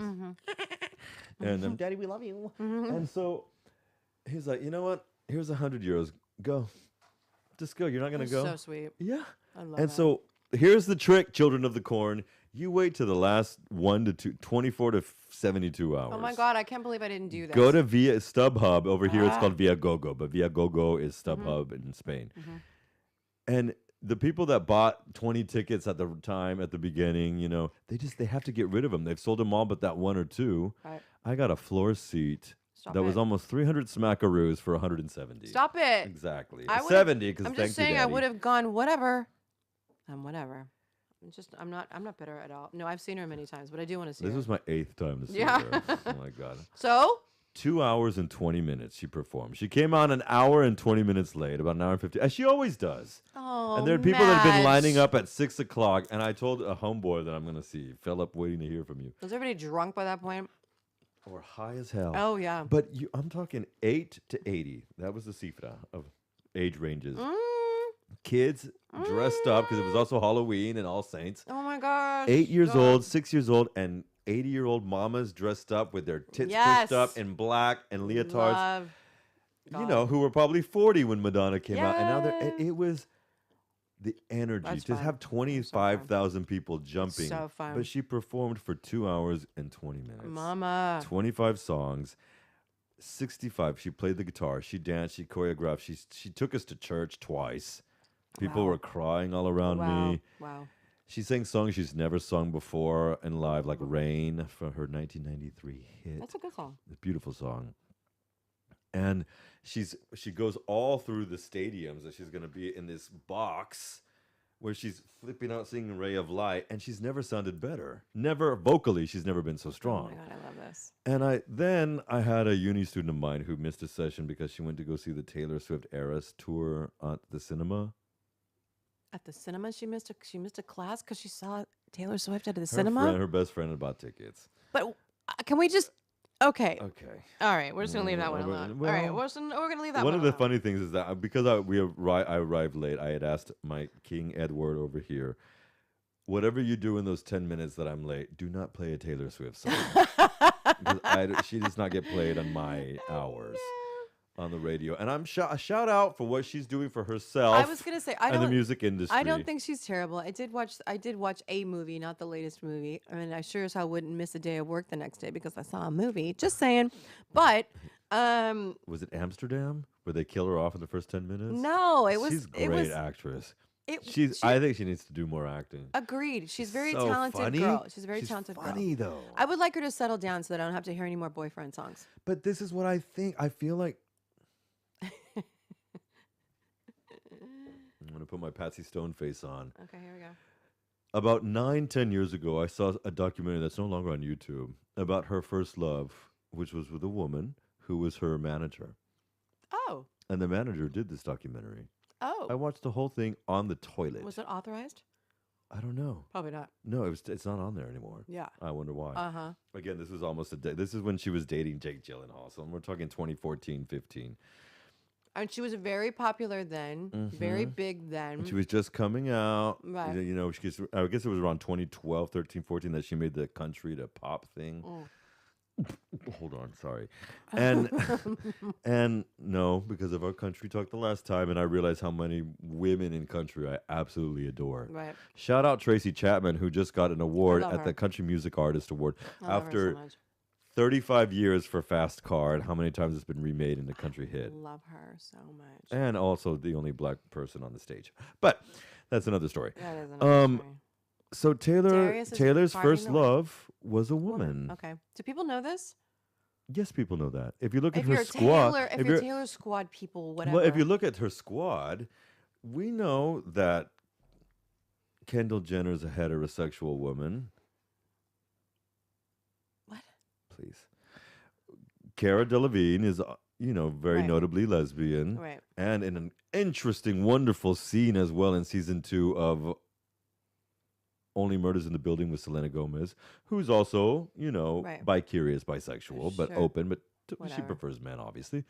But then we also know that Carly Kloss has been for years. She's openly bisexual, but dating Jared Kushner, Ivanka Trump's husband's But you brother. know what? Okay, what right now, like the way we're talking about this, if we talked Yes. about all of this 15 years ago, there would be so much like putting people in boxes because it's. I feel I'm actually Okay. happy. Call me out, please. Yeah, I'm really happy about the way that we're having this conversation to say all of these women who are like, oh, yeah, she's bi-curious, no big deal. If we've said that about a man, we're getting closer to the point where we can talk about men like Harry Styles, who's androgynous. Hi, Prince. My mother, We're talking about the Forever most and a day. conservative woman on the planet in Orange County. She is so Fox News. She is so far right. She's holding the right wall up. My mother is holding the wall up on the right side. That's how right she is. But your mama still doesn't like homeboy Trump, No. does she? No, she doesn't. No, she doesn't. But she's still holding the right wall. I swear to God, like in all aspects, she is seriously holding the wall up, right? And then every so often, she's like, "Well, I have a lesbian friend." She has to call her the lesbian friend to let me know that she's a lesbian friend. My mother. Right? That's my mom. Okay, so we're talking 76. Yes, she's a lesbian. That kind of thing. And so, but my mom, when Prince died, she goes, "He was the most sexy." Androgynous man on the planet. I didn't even know who my mother was at that point. I didn't even know who she was. But the fact that we've had this androgyny in this thing, and now we're just recognizing it, we can talk about it with flippancy. We can just say it in passing that, they're bi, they're whatever, they're bi-curious. They've dated men, like, what? Who cares? We didn't do that before, and we can do it now. Because they did it. Yeah. Because David Bowie did it. Yes. Because Homeboy did it. Because Striper and who dragged in the cat, Poison did it. Oh, right. But I can't stand cock rock. But I love it. do you? I love it so much. Oh, No, okay, yeah. wait. Now I like some heavy metal and death metal. But the cock rock of Poison. No, I Motley love it. Crue. I always I liked love Motley it. Crue though. I love it. I didn't like Van Halen, but I liked Motley Oh, Crue, God, I man. saw all of them in You concert. know I'm a dreamer. See? Girls, Girls. Yeah, come on. I'm Motley sorry. Crue. Yeah. You guys, fucking Nikki Sixx and the bitches. You guys Love them. rocked. I love them so much. But Oh. Poison and Rat. I love and- rap. Round and round. Oh yeah. Oh my God. Get me I just started. didn't get it. Maybe it's Motley Crue was more melodic, like Metallica. I love Metallica. Oh, So good. James Hetfield and me in a So room. good. I don't know what he would like. You- Get me out of here. because you're so masculine, This you love Mexican that. is Yeah, his yeah. He's arms, yummy. and he's 60. I know. I love all those groups. I used to. So when I was in law school, I danced on a box in a heavy metal club, and they used to be like box with chains around it, and I would dance on a box on the weekends when I was in law school just to let it all hang out. That stuff was so fun. It's so interesting. Growing up, I love it. as anyone who listens or will be listening I'm a Mexican. I'm a Mexican from the States. Mexicans love dark and heavy metal. I went to a heavy metal concert here in Barcelona. Oh my God, can I just tell you how fun At that was? Sanctuary? Where was it? It was so good. Ugh. I saw Kiss, killing it. I saw Judas Priest, killing it. Wait a minute, you went to that big fair? Yes. The fest Yes. Oh my God. It was so good. And everybody and their brother was just like me in all ages, just like you know, about Exactly, Madonna, same yeah. thing. All ages. And we were back there. You just go back there. You go back to when you first discovered that band. That's where you are in your head. But that's one of and they're still giving it. Yes. Oh my God. Lights way- and fires and pyrotechnics and The way Kylie and Madonna and Fleetwood Mac, even in their 70s, when they come out, or Stevie Nicks, she's doing all these tours, so good. and she's with her, and she's dancing and chanting and making the spirits come. Yes. And Mama's 76 now, and I'm thinking, Jesus fucking Christ! I told you, good doctors. But no, she says she swears she hasn't done, and she lost weight after Sure. that went on, but she kept herself hefty, Yeah. but not fat. She says she hasn't had anything done. Well, when you are hefty and not fat, you don't need to have anything done. Well, she also says because she never had kids. Well, that helps. And she said she never needed kids. She has millions of children. And she does. I'm one of them. Kids are a little stressful, I'm not going to lie. No, they're not. Okay, here comes another conversation. Okay, here we All go. right. So I'm in a business session with this wonderful man. Shout out to Mr. Jongeras. And I think his daughter, who's 16, is the cat's meow. Oh my God, she's so fucking badass. Shout out to Maria. Old soul. And then she has yeah, older than us. yeah. I love that. And because everyone in the class is between 20 and 50. And then she's 16. Right. But she's prepping for advanced and proficiency course she is. Cambridge. So she comes in and we all thought she was a uni student. And then she's like, well, I'm going to be 16 in a few Oh weeks. my I'm God. like, what? Everybody's mouth dropped because Yeah. she looks And 25. she acts. And she acts. Yeah. And he was saying how, last weekend, apparently, his daughter, this other student I teach in a session, Cambridge session, that she flipped out because the phone went to crap. And he doesn't understand where this addiction comes from. And I said, how crazy is that? Did she... I wonder where she got the phone. Well, I bought her the phone. Right. Oh, how old was she? 11. Oh, and who put the parameters on that? Oh, it's just so hard as a parent. I said, and this is what I said to him. Oh, Daddy, is it hard to be a parent? And I said, fuck off. Right. Stop. Right. Like that. Just I'm not stop. hearing that. Right. Because you're blaming her Yeah. and your other 19-year-old son because he won't put his helmet with his scooter.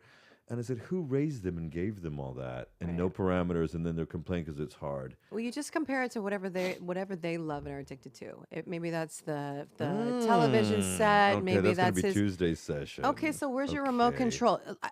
I want somebody in that household to hide the remote control to the television, and let's just see who loses his mind. Or Right? hide his phone. Exactly. See who loses his mind then. Truly. And it's this understanding of, and obviously I think a lot of us are different minds, but it's an understanding of the kids did not raise their motherfucking selves. Right. You raised them and Right. didn't put parameters, and now they're like this, and then oh no, it's too hard. But then they're there till 31, and you're 70, Right. because that's the cifra. That's what it would be. That's the age they would be when they leave. It's crazy. It's insanity. And I said, so you've spent your 30s, your 40s, your 50s, your 60s. 70s with this kid. Can they get out? Yeah, exactly. Well, And they I said, also so what have you need them to do later. is prepare them to leave, because if he's 19, when she's 18, he'll be 21. Can't they be living somewhere else out of your house so you and your wife can walk around? Well, you would want naked? that. You would want that, but not in their 70s. Sorry, just saying. Nobody's walking around naked. But the problem, I'm not the problem. It's just there's no problems, kids. There's opportunities for new solutions. So that's what I say in my work. And Everybody challenge, loves it. Yeah, everybody loves it. exactly. Hi, everyone. There's Cancer's a problem. there's no problems. There's opportunities for new solutions. Okay. So, right? Amen. Right? We have to spin it. We have to spin it, especially when everybody's like, ah! It's not it's an economic downturn, not a financial crisis. Exactly. It's just it's a little bubble. But what happens, I think, for a lot of people, like when they're freaking out, when they're spazzing out, when they've got like a crisis and they don't even know it's a crisis, right? And I think what's happening right now, you're just talking about people being at home late, is here in Europe, they have children a little bit later than we tend to in the States. So there's that, where I'm walking around going, is that a grandparent or a parent? And I'm not going to say anything. Oh, beautiful baby. That's all you say because you don't know whose baby it is.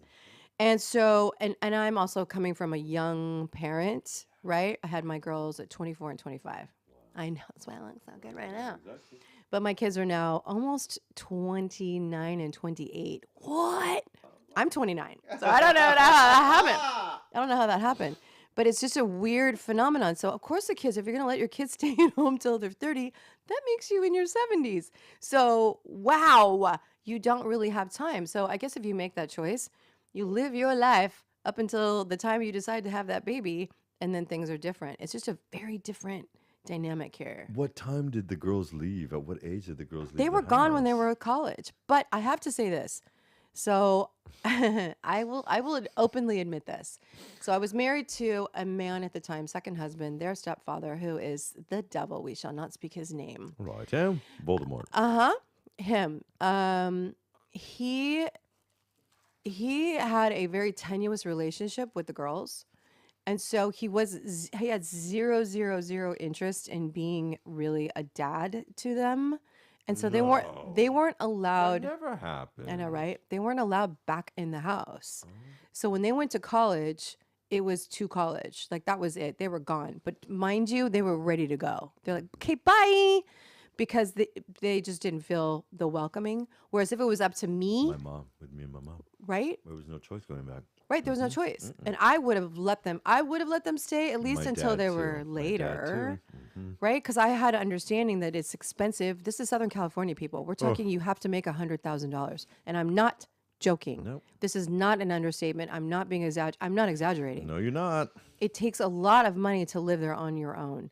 And so like maybe like a 1-bedroom apartment in Orange County is about $5,000 a month. What? And so what do people do? They split it with mates and friends. You or have friends. to. You have to. There's no other way that you can do it. So I would have let them stay. So to answer your question, my kids they went to college and then they were out. And then one of them went to college here and she moved here. And so she was here before I even moved here. And then the other one's in California and married. Hi, she's married because it's easier. It's easier to live. That's what we do in the States. We're like encourage you to be married and have families, and it's cheaper, and you get tax breaks and insurance breaks and all the things for being married. Different.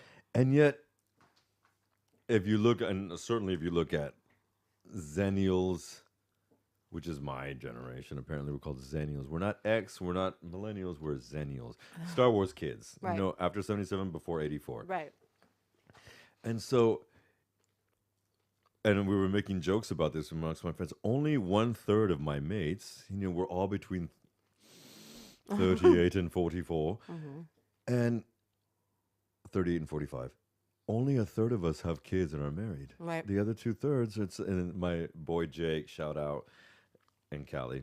He said it's like high school with a big bank account. He's like, 40 is the new 30, 40 is the new 16. He said. I actually see that. That is very, very true. But it's an element. And when I'm dealing with, with where I live, my Puchete Pedralbes kids and their parents, and I think, oh my God, their parents have to pay for 10, 15, 20 more years of schooling and university and having these kids here, and they're going to be in their 60s, and I'll be able to still look like this at 60. Right. Just no. Okay, go do whatever as a banker and make your money that you have to throw out to your kids. Yeah. But like I told my dad, you got to save all this money by having 3 gay bi boys. That's really hilarious. I am currently dating, partnered up with. I don't know what to say. So here are your partners. With my future riding partner, yes. Yes, he's a really great guy, but he has a very Love different. that guy. Martini. Speaking of martinis, let's pour a little more. We've got to finish the bottle. Of We've got to course. finish the bottle. Of course we do. So shout out Martini. Shout out to Martini. He's a great guy, but he comes from Argentina, like very hardworking, very industrious. Came here, he's got a typical like American story.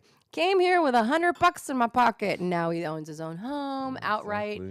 Exactly. He doesn't have any debt. He works really hard. He is very motivated. 43, similar. He's your same generation. Straight up. But he has a very different. It just depends on where you come from, right? It depends on the roots. Like in Buenos Aires, it's not easy. It's freaking tough.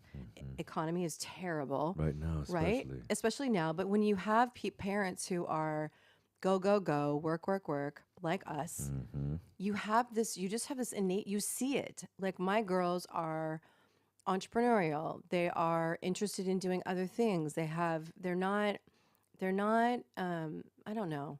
I'm not saying that they're like one of them is trying to figure out what she wants to do. She's so talented. She's so creative, but she doesn't necessarily have a job other than supporting her husband at the moment. Right. But even him, he's 27 years old, and he is running an age in place home. Like very lucrative business, and he runs it and he does it, and they do it together, and they own a referral company, and so they're just doing things. What's her creative passion, I wonder? Oh my gosh, she's such an amazing artist. She makes clothes, she makes jewelry. She's so good. She's a graphic designer. She's So really design as like her mom. She's like mama, man. and the other one's in marketing. So I Exactly. like. They said to me, "You have one each. Did you do that on purpose?" You shot them out. They are from me.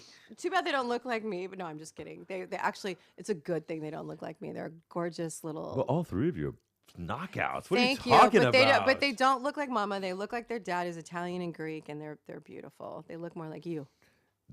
They've got that olive skin thing. Yeah, straight Yeah, up. yeah, That's yeah. true. Yeah, Okay. yeah. But they're sexy like the mom. Thank you. Exactly. Thank well, you. how did you teach them to maintain their own sense of identity in the growing up in? Well, that's debatable. Like they still, like I was divorced from their dad early on, so that was a trauma, for both of them in their own ways. And then single for many years, and then married to who they call the devil. I call the devil for a few years, and now single again. Single, what? So I love doing that. I'm being a jerk. And so it's debatable, like whether or not. When I first got divorced, I was really young, and my only talent, was gift of gab, like I do now. And so that's when I got my first television show. I had zero skills, and I was a single mom at 25 with 2 babies, and going, okay, what am I going to do? And then I got this audition to be on TLC. So TLC was the most incredible opportunity for me because I left, a communications degree from college, right? And then I was married and had 2 kids, and then divorced. So what am I going to do? I haven't even had a job, zero skills. So what am I going to do? I am going to do what's the easiest. Wah, wah, wah, wah, wah, wah, right? And so I had been interior designer for a couple of years. And then my girlfriend from law school calls me up and goes, you have to audition for this show. And so I did. I got it. Fast forward, now I'm on television. Well, for my children, it was, yay, mom's an entrepreneur. Mom's not home.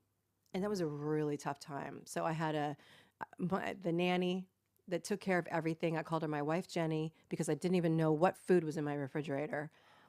She would come over at 7 a.m. I would kiss the girls. She would take them to school. She would bring them home. I would get home about 9 o'clock from Los Angeles because it's a terrible drive from LA to Orange County. And this wasn't every night, but this was about 3 nights a week. And so they remember that, right? So there's moments, if you talk to them now, where they're like, Mom, you were a little selfish, right? You were a little selfish, which is every kid is going to say that until they have their own kids. I'm convinced of that. I'm telling myself that. It's my only solstice at the moment. Well, there's a truth to it. There is, because they don't get that you would die for them. You would die for them. So they could live in abject poverty and have nothing to eat. Putting them through private school. Okay, exactly. Literally, everything that we had went to them. Taking out loans so they could have everything they wanted, being an OC mom, not wanting to tell them no, but also having parameters, trying to do all the things that I grew up with, because I never was told no, zero, ever, ever, never, ever. So it was not easy. And until they have children and they really understand the sacrifices, I don't know that they'll really understand that. You can't impart that other than talking, because now you still sound selfish. You don't know what I did for you. Doesn't resonate. My father, there's an element of that is completely true. And I think, especially when you are a man who's always or been able to live for himself. And since I was 10, the universe, and this is no way in comparing the girls to anything of that nature at all, but I have raised 3 dogs. I know. I'm not I'm comparing. over here choking on my croissant. Oh, I just yeah, want please everybody to don't. know. Wait a minute. I just want everybody to know. But there's an element of unconditionality and empathetic, outstanding Of course, love of course.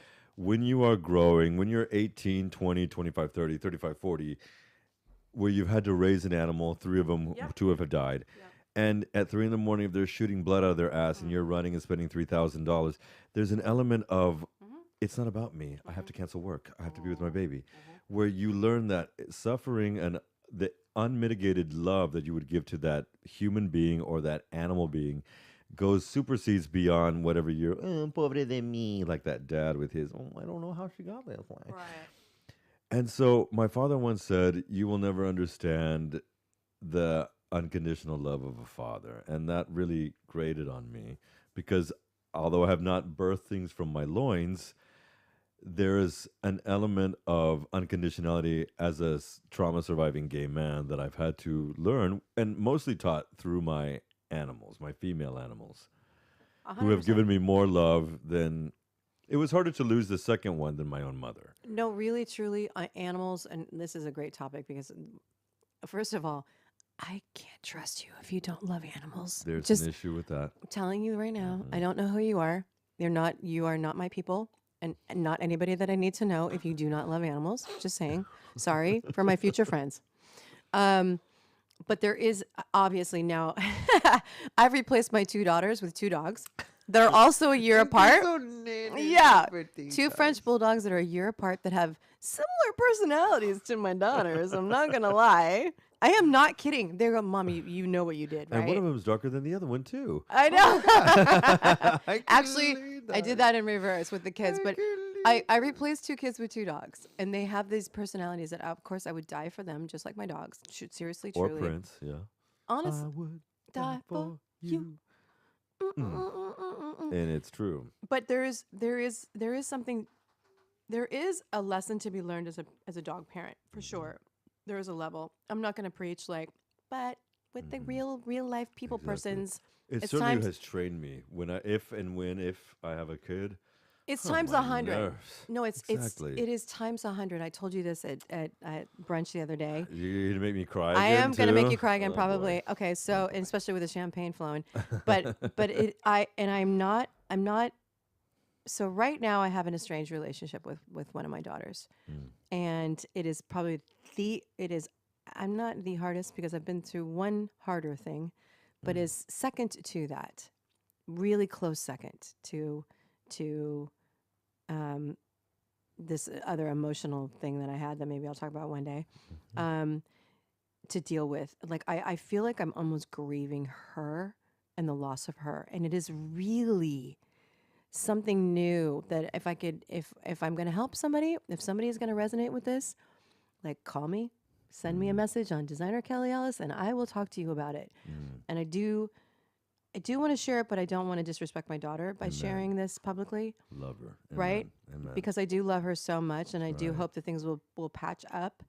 But there is It will, inshallah. It will. Soon. There is a point though where literally I was telling Lucas, I said I fantasize. This is the love for a parent. This is what I say. And I don't fantasize like fantasy. This will be great. I mean like daydream, whatever, right?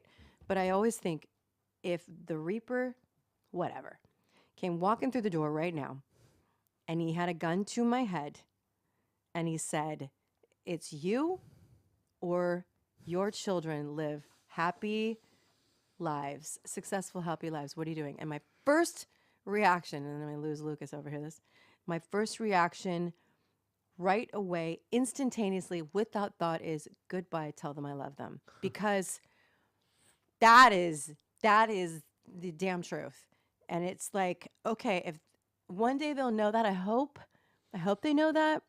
but there's so much.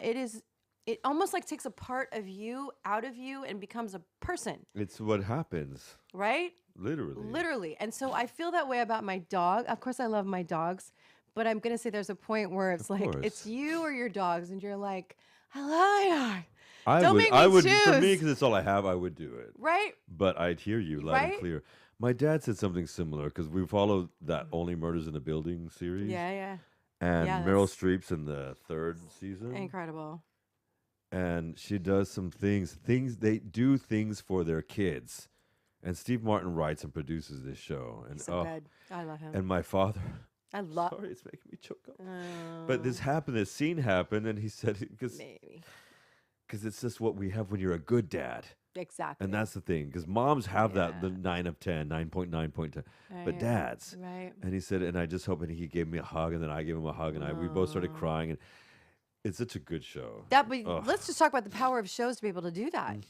That's beautiful. Exactly. People like poo-poo, oh, stupid television and oh, stupid Netflix. And I'm sorry, but if I can have a moment like that with my daughter over a television show, I would take that every day, any day. Amen. Please, the moments that some of these shows afford you that like break through and have conversations, people use them as couples, The right? season closer, the series finale of 6 Feet Under. Oh, Oh my God. I'd never seen the show. I I'd just seen started one watching it. I episode. just started watching it. And then I saw the second one because my ex at the time, shout out Mitch, I love you, puppy, was watching it. And we wept. And he's like, but you don't even know. I was like, this is excellent writing. You're right. Is that the guy that did Nip Tuck? And did he do Yes. that? Okay, so I'm watching a show he did 7 years ago called Scream Queens with Emma Roberts, Ariana Grande, Nick Jonas, Jamie Lee Curtis, I haven't watched John it. Hamm. I haven't watched If it. yet. you are a fan of horror and comedy or horror and comedy or whatever, Yeah.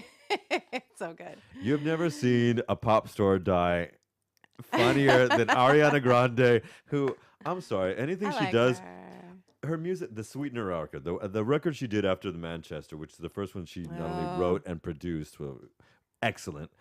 But her acting when she was in the Don't Look Up, did you see where she plays the pop star in Don't Look Up? Oh my God. Ariana Grande, my Mexicana cabrona. I'm down with you when you're acting. Some music. But wow, this guy. Yeah. And he's a homosexual. What's his name? Ryan Murphy. Ryan Murphy. Scream Queens. Ah. Yes, I'm going to send you my script. Okay. We're going to start wrapping up in just a little bit, but we have a few questions that we didn't get to. Okay. Since I'm not going to cry anymore. It's all right. Bucket lists. Oh, What are things on your bucket list that you really would like to try? wow. Try or do or go? All three. Okay. Well, as soon as you said that, I don't know why Egypt popped into my head. It really did. There's something about Egyptology that gets me. I wanted to be a geologist when I was in college. Really? Mhm. God, I talked about that this week. Like That's so super, weird. super nerdy, right? I know it's super nerdy, and I'm literally over here making sculptures and stuff, right? I know. I can't help it. I'm an artist. What do you do? There's something about just archaeology that I think is so fascinating. I don't know, maybe there's something about Cleopatra and the history of Mark Antony and Roman culture, and let's talk about the Roman. Oh my God, right? Yeah, we joked about that. Like, guys are thinking about the Roman period. I'm thinking about the Roman period. I'm just thinking about my period. Well, I don't have that anymore. So we can talk about that at another time. Hysterectomies and the fun of hormones. Yay. Oh, we didn't even get to the medical stuff, did we? No, we didn't. Oh, and hormones. I'm here with you girls. Okay, after this procedures, we're going to have to take off that We for the will. holiday season. We will. Oh, We will. bye. Yeah, we will. So, So yeah, bucket Egypt. list, Egypt. I feel like that's a thing. I want to do Santiago like your dad does. There's some treks that I think I feel like I need to do some things alone. I am an only child, and for being an only child, I have really surrounded myself with people. Yeah. I think I need to be alone. I'm a twin, and I feel the same way. I feel you. Always been Right? with somebody since my parents fucked. I think I need to be alone. I think I need to spend some time alone and really getting in my head. I told my daddy I couldn't do the Santiago. I told my dad I can't do the Santiago. He wants me to do portions with him, Yeah. but he's always with people, surrounding, having dinner, and I'm like, I'm with people all the time. Yeah, but you can or do it alone. broadcasting to thousands all the time. I want to. You Yeah, can do but it he says, alone. but then those are the kind of weird ones that are. And I wouldn't mind doing it with my dog. I mean, what is dog backwards if not God? No, you can't because it's too long for the baby. But put her. But she's little. I have seen. Have you seen that? There's a guy that Yes, does of the course. gato.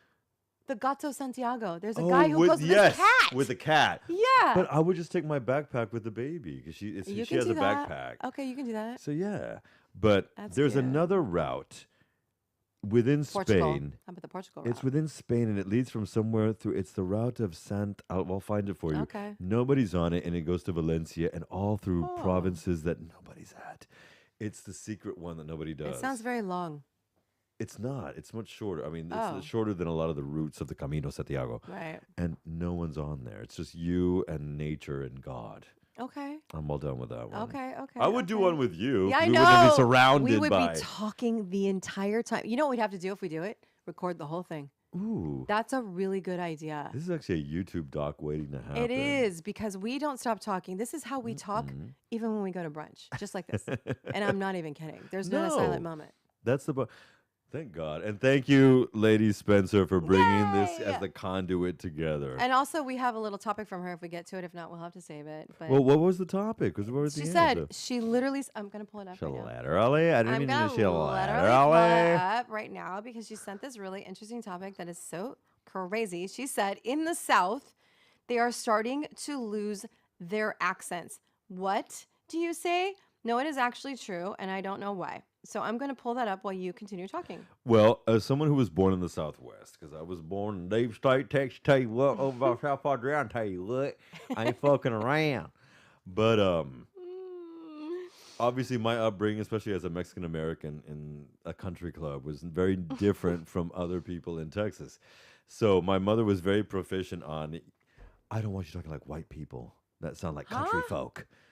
And I don't want you sounding like Mexican that talk like this with an accent and cheat. Ah, I see. So it was very big on a neutral, proficient Well, listen to you accent. now. And then, by 14, 15, we were thrown in New York City. And they didn't want to sound like, yo, what the fuck, man? Let's go play some hoops and shit. So there was none of that. Oh, you're so good at all of these. I tell you what. Yeah, And so I like it. we learned, we also were raised in a very incredible school. Were you raised to talk with a deep bass in your voice like they do? Well, my mother was a lesbian, and so I think I'm kidding. Stop I'm it. kidding. She likes cock too, but no. It just came. It just It's came nice. naturally. It came It's naturally nice. all over my face. Oh my God, you're so stupid. Okay, I'm going to read this now. Please Listen, our Southern accent's disappearing. This is from Lady Spencer. Thank you, lady. We Shout love out, you. Queen. Lady. Yeah, I'm the queen. What the? Lady Spencer, Queen Kelly. Here we go. Cloak. Our Southern accent's disappearing. Linguists say yes. New research from the University of Georgia shows that the Southern accent is fading. NPR's Aisha Rasco asked linguistics professor Margaret Renwick about the trend. How can it be Aisha possibly Ross, be I fading? know her. You I don't do? know her. I know from NPR. Yeah. Really, really, really? Fuck yeah. That's weird. And what does she ask? She says, do you think that the accents are fading? She's like, okay, I'm sorry. This is a Q&A. It's terrible. Keep talking. Here. Well, the accents are fading. If you look at me and my twin or Spencer, right? from Texas She and the doesn't have an Carolinas, accent. we don't have an accent doesn't at have an all. accent. And I think part of it is because our parents didn't want us to sound like we're talking about George Bush or something else. It says, in our study, we focused on 4 vowels because vowels give you the great clues as to where somebody comes from. That's true, right? That's true. Okay, yeah. And so these are exemplified by words like bid, bait, bet, and bat. Oh my God. So funny. So you think about how everybody says that, and our American friends know that it's very different from East Coast to West Coast on how people say things, Tell you right? what, We found that all of them are more Southern in older speakers and less so in younger speakers. What? The Southern drawl versions of these, bid, bait, bet, bat, in Gen Z, who are current college students, instead use what we call a pan-regional accent, like mine and yours. Yes. Is that crazy? So they're losing their accent? Social media, kids. it is. It's social media. One of my favorite authors, Bill Bryson, we'll wrap it up right now, but Bill Bryson said in 1988 when he released a book called The Mother Tongue, English and How It Got Here. And he said in 25 years, I was 88, in 25 years, Brits and US Americans won't be able to understand each other. I believe that. But that was in 88. But it's still that way. No, but I believe now we understand each other more because a lot of the terminology that we Sure. use, I mean, they use hip hop terms in England. They were No. like, what is that? It's social media. 100%. Totally. 100%. So kids, if everybody knows that, control your social media and all that stuff. When are we going to be doing this again? After the holidays or around the holidays? Yeah, because I have the procedure where I'm going to put a hole in my face. So that's going to be fun. And then, after the holidays, I go to California, right, for some fun. And then we'll be back at the beginning of the year. Hell to the yeah. And maybe even with Lady Spencer. Yes, That's what we're I hoping hope for. so. Now, folks, we will be back in 2 weeks' time with a whole bunch of new stuff. In fact, it's going to be me interviewing Lady Tori Sparks, who's going to be doing some Yay. Electric Light Blue Festival, some love music here, some live music here, rather. It's going to be so good. In the studio. And then, of course, with my girl Tawanda Vaz, we're going to be doing the BCN Brunch Fest in 2 weeks. In fact, so what we're going to do is leave you with some music. Well, this is actually Tori Sparks doing Leonard Cohen's Everybody Knows, and from Queen Kelli Ellis. Yes. And Duke the Luke. We love you. Bye. And we'll see you on the flip side in 1 month. Bye, everybody.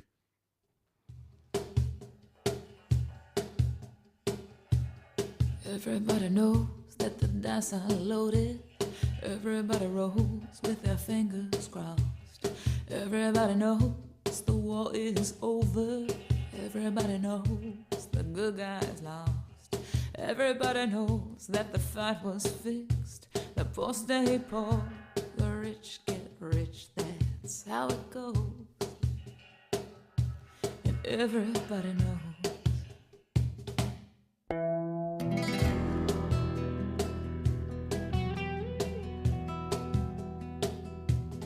Everybody knows that the boat is leaking. Everybody knows that the captain lied. Everybody got this broken feeling, like their father or the dog just died. Everybody talking to their pockets. Everybody wants a box of chocolates and a long stem rose. And everybody knows. Everybody knows that you love me, baby. Everybody knows that you really do. Everybody knows that you've been faithful, or give or take a night or two. Everybody knows that you've been discreet. There were so many people you just had to meet without your clothes. And everybody knows.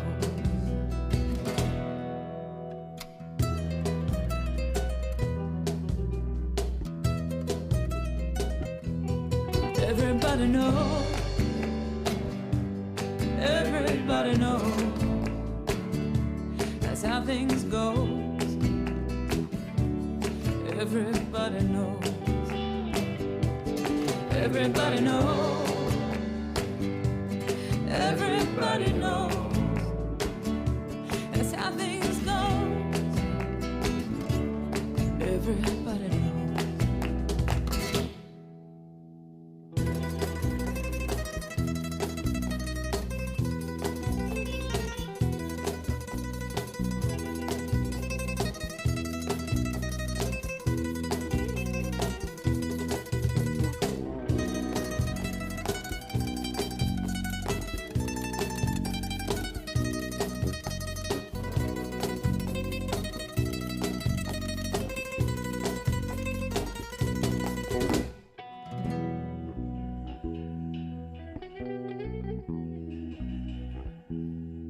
Everybody knows that it's now or never. Everybody knows that it's me or you. Everybody knows that you live forever. Yeah, when you've done a lot too. Everybody knows the deal is rotten. Old Black Joe's still picking cotton, 3 ribbons and bows. And everybody knows. Everybody knows that the plague is coming. Everybody knows that it's moving fast. Everybody knows the naked man and the woman are just an artifact of the past. Everybody knows that the scene is dead. There's gonna be